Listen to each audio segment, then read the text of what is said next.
The chair recognizes the gentlewoman from California, Ms. Speier, for 5 minutes. Thank you, Madam Speaker. I rise again today to highlight the epidemic of rape and sexual assault in the military. This is the 14th time that I will stand on this floor to tell the story of yet another victim.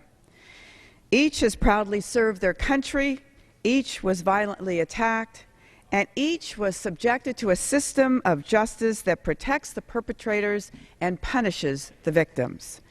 Make no mistake, the United States military is the finest in the world, but even the Department of Defense recognizes that there is a deep-rooted problem of military sexual trauma that must be addressed. DoD estimates that there are some 19,000 soldiers who were sexually assaulted or raped each year in the military is a staggering figure. Sexual assault in the military is a cancer that is undermining readiness, unit cohesion, and morale. And fixing this broken system will strengthen our military, not weaken it, as some have argued. Today, I want to tell the story of Specialist Andrea Nutzling. Originally from a small town on the banks of the Ohio River, Specialist Nutzling served in the Army from 2000 to 2004 and then served in the Army Reserves from August 2004 until April 2010. She has served her country in Korea and twice deployed to Iraq. In 2002, while serving in Korea, Specialist Nutzling was sexually assaulted by an intoxicated colleague outside the latrine.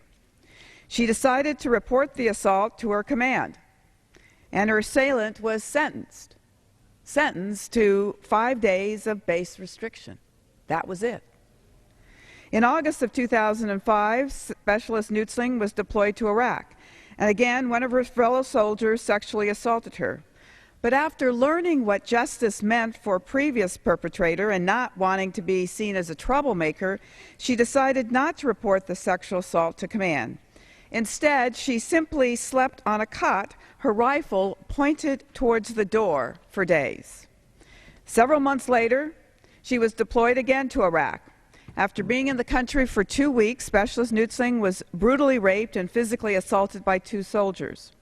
The 2 soldiers were from a unit that was scheduled to depart Iraq, and their unit was being replaced by Specialist Nutzling's unit. The soldiers were drunk when they raped her and threatened to beat her if she struggled. Specialist Nutzling suffered serious bodily injuries from the rape. Again, learning what justice meant from her previous perpetrator, Specialist Nutzling decided not to report the rape to command. She didn't say a word about her rape for a week until another woman in her unit informed her that her perpetrators were showing a video of the rape and bragging about it. After learning this, Specialist Nutzling reported the rapes to her command. So what happened this time? Her command told Specialist Nutzling that they did not believe that she had been raped because she, quote, didn't act like a rape victim, unquote, and, quote, did not struggle enough, unquote. Her unit commander also told her that he decided not to disclose Specialist Nutzling's allegations of rape to the investigative services because he didn't want the men separated from their unit. If the men were charged, they would have to stay in Iraq and would then have to go to Kuwait. Additionally, Specialist Nutzling's command unilaterally downgraded her complaint of rape to sexual harassment. Her assailants were scheduled to leave in 3 weeks, and they left on time, facing no charges. In the current military chain of command structure, the commander did nothing wrong. Commanders can issue virtually any punishment, or in this case, no punishment at all. Command has complete authority and discretion over how a degrading and violent assault or rape under their command is handled. They are the judge and jury.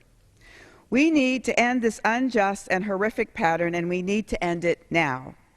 That's why I have introduced H.R. 3435, the STOP Act, because it's time. It's time to stop this horrific culture in the military. I yield back. The chair recognizes the gentleman from Connecticut, Mr. Murphy, for 5 minutes.